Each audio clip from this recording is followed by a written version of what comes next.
नमस्कार, अपना प्रदेश उत्तर प्रदेश उत्तराखंड देख रहे हैं आप। मैं हूं आपके साथ पूजा मोहन पांडे। बुलेटिन की शुरुआत करते हुए सबसे पहले आपको बता दें कि प्रयागराज में हत्याओं की घटनाएं अब आम हो गई हैं। भले ही पूरा परिवार मार दिया जाए, भले ही पूरा परिवार जला दिया जाए, क्योंकि प्रयागराज में पिछले एक महीने में करीबन 20 लोगों की हत्या हुई है।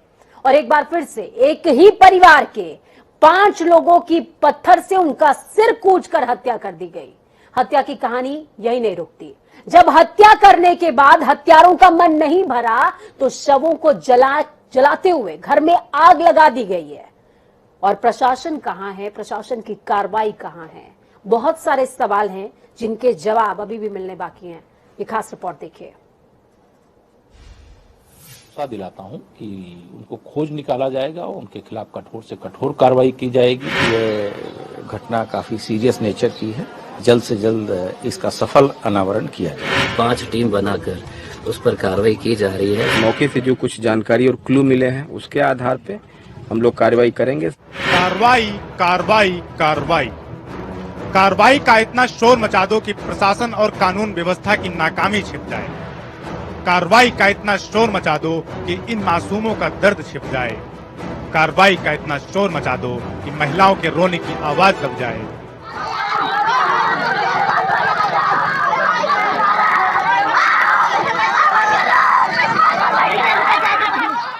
कार्रवाई का इतना शोर मचा दो कि हत्याओं से दहला प्रयागराज मातम के साए में सुनसान हो जाए। क्या हुआ था इससे पहले प्रयागराज के नवाबगंज में, जहां एक ही परिवार के 5 लोगों की निर्मम हत्या कर दी गई थी? कार्रवाई ही तो हुई थी।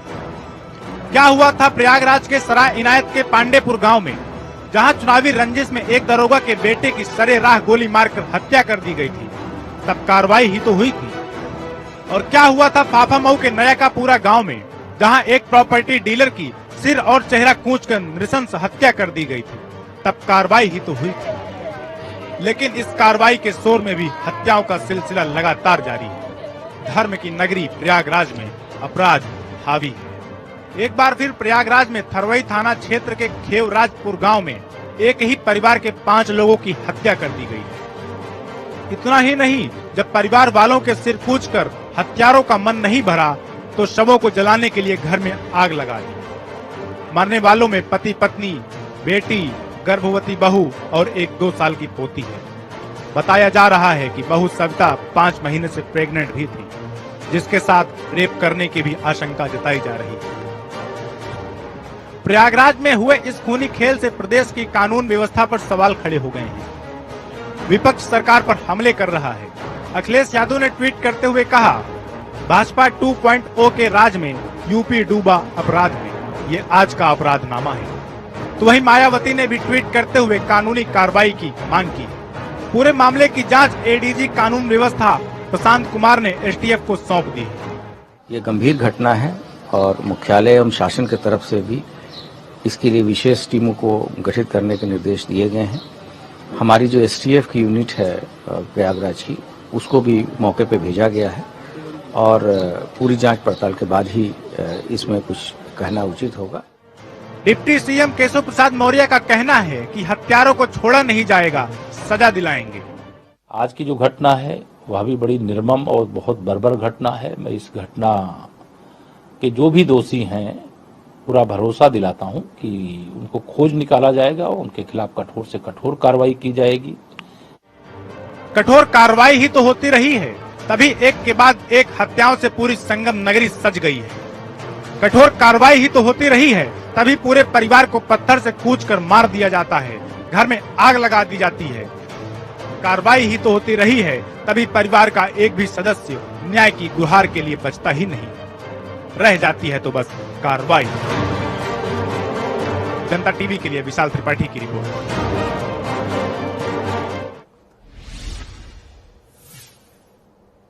सपा मुखिया और पूर्व मुख्यमंत्री अखिलेश यादव ने थरवई में हुए सामूहिक हत्याकांड पर योगी सरकार पर निशाना साधते हुए ट्वीट किया है और कहा, भाजपा 2.0 के राज में यूपी डूबा अपराध में।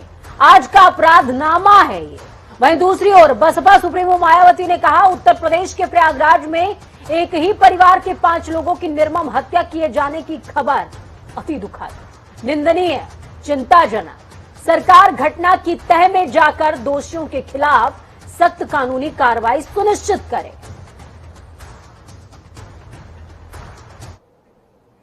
हत्या हुई है तो हत्या के सन्नाटे का शोर पूरे देश में चीख रहा है और ये शोर समाजवादी पार्टी के प्रवक्ता अनुराग भदौरिया के मुंह से निकला। प्रदेश सरकार पर सवालिया निशान खड़े किए हैं। क्या कुछ बोला है, सुनिए। उत्तर प्रदेश की सरकार भी कमाल की है। उत्तर प्रदेश की सरकार यहाँ पे जाति धर्म की राजनीति और मार्केटिंग इवेंट में बिजी है। अपराधी सरेआम घूम रहे हैं। यहाँ पे लगातार हत्याएं होती चली जा रही हैं। प्रयागराज में एक बार नहीं, दो बार घटनाएं घटी हैं और एक एक परिवार के 5-5 लोगों की हत्याएं हुई हैं और सरकार हाथ पे हाथ रख के बैठी रहती है। मैं तो सरकार से कहूं हाथ जोड़ के, प्रभु उत्तर प्रदेश में अपराध रोकिए, जाति धर्म और मार्केटिंग इवेंट की राजनीति बंद कीजिए। वहीं प्रयागराज में सामूहिक हत्याकांड पर सियासत तेज हो गई है। प्रयागराज पहुंचे शिवपाल यादव पीड़ित परिवार से मुलाकात करते नजर आए। कल अखिलेश यादव भी पहुंच सकते हैं प्रयागराज। सपा का 6 सदस्यीय डेलीगेशन प्रयागराज जाएगा। बड़ी खबर आपको बता रहे हैं, इस वक्त की बड़ी और अहम जानकारी प्रयागराज से दे रहे हैं आपको। संगम नगरी से इस वक्त की बड़ी खबर, शिवपाल पीड़ित परिवार से करेंगे मुलाकात और कल अखिलेश यादव डेलीगेशन के साथ में प्रयागराज पहुंच सकते हैं, पीड़ित परिवार से मुलाकात कर सकते हैं।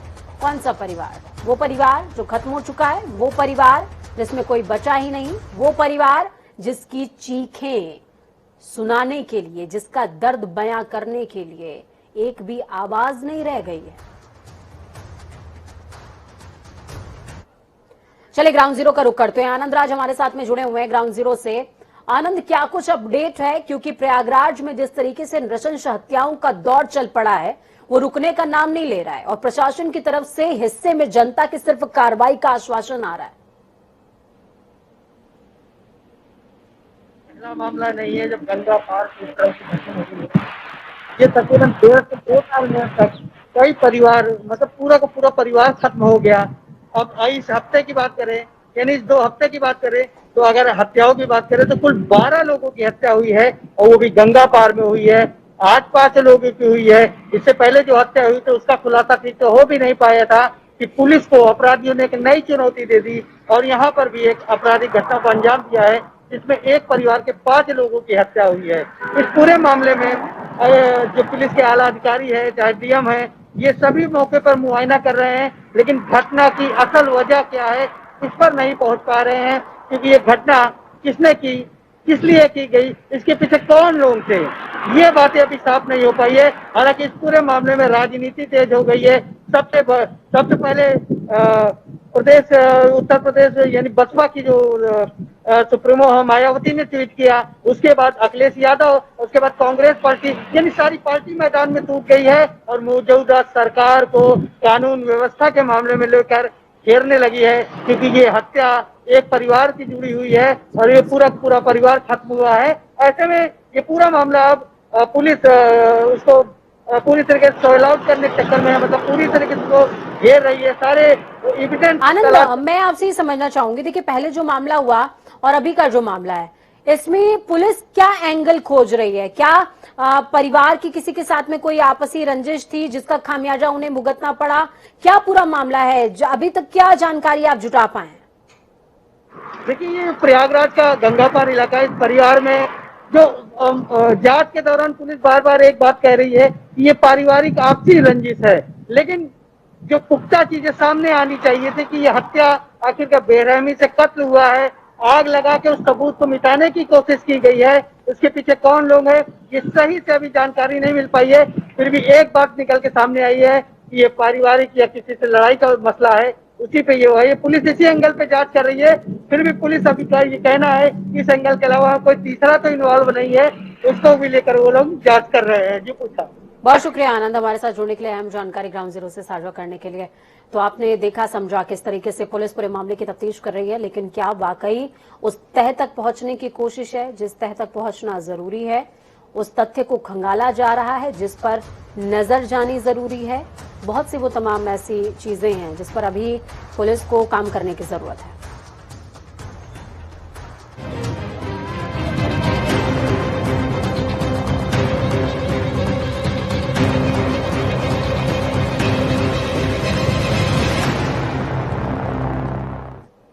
इस बीच कानपुर से बड़ी खबर सामने आ रही है। बड़ी खबर, अहम जानकारी आपको दे दें। मंदिर को गिराने को लेकर के नोटिस जारी हुआ है। नोटिस जारी होने के बाद से आक्रोशित हो गया संत समाज। बजरंग दल के कार्यकर्ताओं ने हंगामा काटा।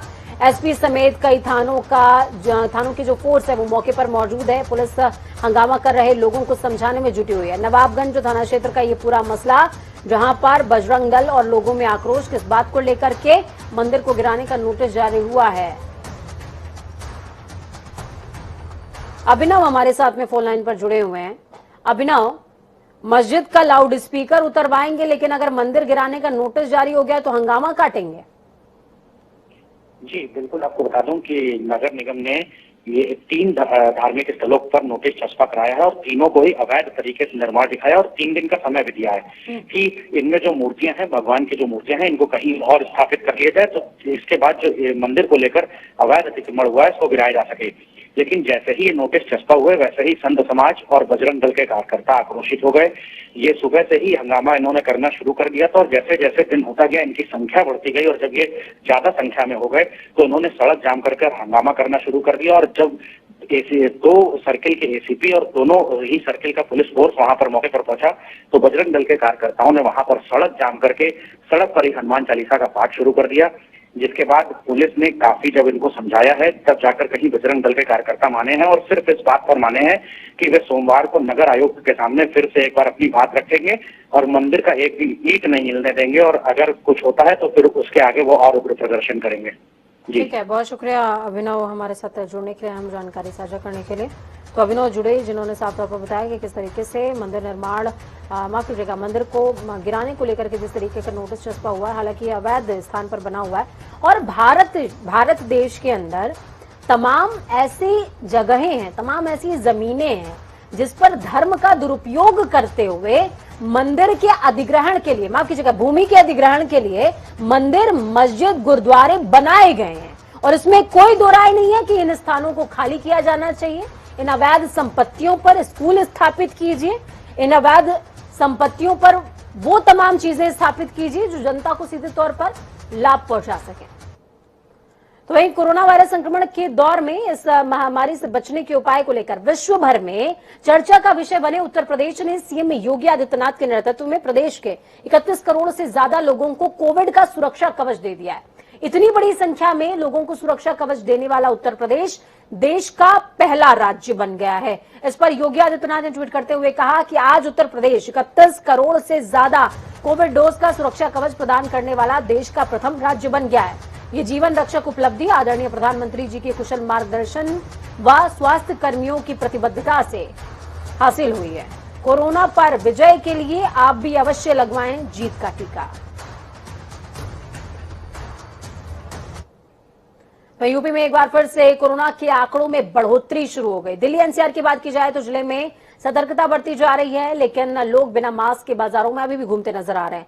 यहां तक कि बच्चे भी स्कूलों में बिना मास्क के जा रहे हैं। सीएम योगी के आदेश के बावजूद स्वास्थ्य विभाग भी कोरोना से निपटने के लिए तैयार तो है, लेकिन उतना पुख्ता तौर पर नजर नहीं आता। आपको बता दें कि गाजियाबाद, लखनऊ में कोरोना फिर से पैर पसारने लगा है। नोएडा में पिछले कई दिनों में सबसे ज्यादा मरीज मिले हैं। तो वहीं पूरे उत्तर प्रदेश की बात की जाए तो एक्टिव केसेस की संख्या 1000 के पार हो चुकी है। लखनऊ के सिविल हॉस्पिटल के सीएमएस आरबी सिंह ने बताया है कि यूपी में कोरोना के मामले तेजी से बढ़ रहे हैं। सभी लोगों को ध्यान देना चाहिए कि बाजार या भीड़भाड़ इलाके में अगर जाएं तो अपनी सुरक्षा अपने हाथ, मास्क जरूर लगाएं, अपने बच्चों को भी सुरक्षित कीजिए। स्कूल जाते समय उनको मास्क पहनाइए, बच्चों को सैनिटाइजेशन जैसी अच्छी आदतें डलवाइए। ऐसा देखा जा रहा है कि लोगों में कोरोना का भय खत्म हो गया है और उस पर जागरूक, जब पब्लिक को जागरूक करने की जो है जरूरत है। जागरूकता ये कि जो हमारे पब्लिक प्लेसेस हैं वहाँ पे जब जाएं या घर के बाहर जो निकलें लोग तो वो मास्क लगा के निकलें। स्पेशली हमारे बुजुर्ग लोग या बच्चे जो भी हैं स्कूल जा रहे हैं या बुजुर्ग लोग जो निकल रहे हैं, बीमार हैं या चिकित्सालय में जो आ रहे हैं, इनको सबको मास्क पहनना जरूरी है। दूसरे सोशल डिस्टेंसिंग पे भी ध्यान दें। जो हमारे प्रधानमंत्री जी का नारा है 6 गज दूरी, मास्क है जरूरी, उसका कड़ाई से पालन किया जाए। खबरों में आगे बढ़ेंगे, बात उत्तराखंड की करेंगे। राजधानी देहरादून में अतिक्रमण पर अब नगर निगम भी सख्त नजर आने लगा है। देहरादून नगर निगम ने राजधानी के मुख्य सड़कों समेत व्यापारियों की ओर से फुटपाथ पर किए गए अतिक्रमण को हटाने की कार्रवाई शुरू कर दी है। राजधानी दून के मुख्य क्षेत्रों इनमुल्ला बिल्डिंग, प्रिंस चौक, सहारनपुर चौक, पटेल नगर, माजरा क्षेत्र में कई जगहों से रोड किनारे खड़ी रेडी ठेलियों को जब्त किया गया है। साथ ही कई जगहों पर व्यापारियों की ओर से फुटपाथ पर सामान रखकर उस पर अतिक्रमण किया गया था, उसको भी निगम की टीम ने खाली कराया। इस दौरान कई जगहों पर निगम की टीम और अतिक्रमणकारियों के बीच में छोटी मोटी नोकझोंक भी नजर आई है। देहरादून में चंपावत उपचुनाव के साथ ही प्रदेश में चक्राता सीट पर उपचुनाव होने की बात चर्चा का विषय बनी हुई है। सोशल मीडिया पर नजर डालें तो जल्द ही कांग्रेस का एक बड़ा चेहरा भाजपा का दामन थाम सकता है। तो वहीं तमाम अटकलों को चक्राता कांग्रेस विधायक प्रीतम सिंह ने खंडित किया है। प्रीतम सिंह ने कहा कि उपचुनाव तभी संभव है जब मैं सीट को छोड़ता हूं। ये सब केवल भ्रामक प्रचार किया जा रहा है। जो लोग इस तरह की खबरें फैला रहे हैं, मैं अपने वकील के माध्यम से उनको नोटिस भेजने की तैयारी कर रहा हूं।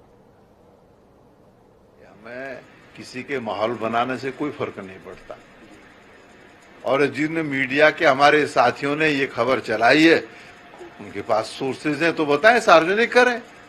क्यों घबरा रहे हैं, क्यों डर रहे हैं? करें ना सार्वजनिक।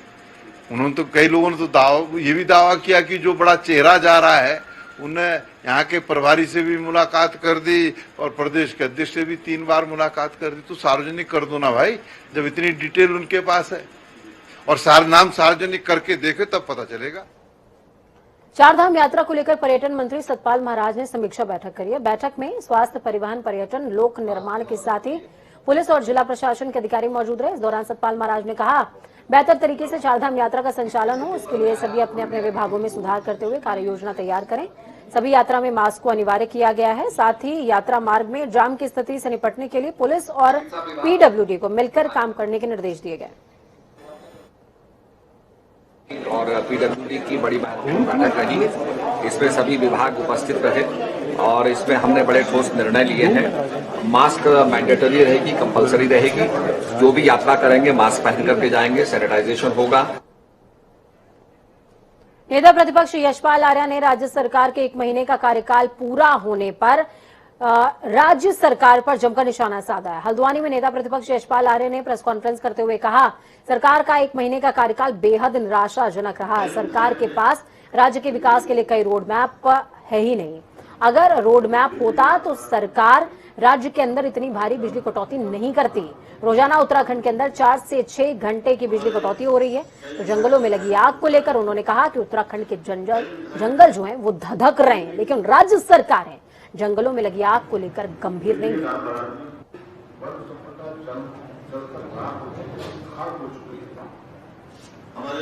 एक माह का कार्यकाल भारतीय जनता पार्टी सरकार पूरा करने जा रही है और निश्चित रूप से 1 महीने में देखने को मिला है कि कोई रोड मैप नहीं है, कोई ठोस कार्य योजना नहीं है, दिशाहीन है। तो तमाम बिंदु ऐसे हैं जिससे सरकार का चेहरा बिल्कुल बेनकाब हो चुका है। देखिए, मैं लगातार आपके प्रमुख चैनलों के माध्यम से कहता रहा हूं कि जंगल तबाह हो चुके हैं, खाक हो चुके हैं, राख हो चुके हैं, करोड़ों की संपदा खत्म हो चुकी है, लेकिन उन जंगलों की आग को रोकने के लिए कोई ठोस प्रभावी कदम आज तक नहीं उठाए गए हैं। तो वक्त यहाँ पर छोटे से ब्रेक का ब्रेक, उस पार खबरों का सफर लगातार जारी है। बने रहिए जनता टीवी के साथ, क्योंकि हमें आगे लाकर अपना और अपनों का बहुत ख्याल रखना है।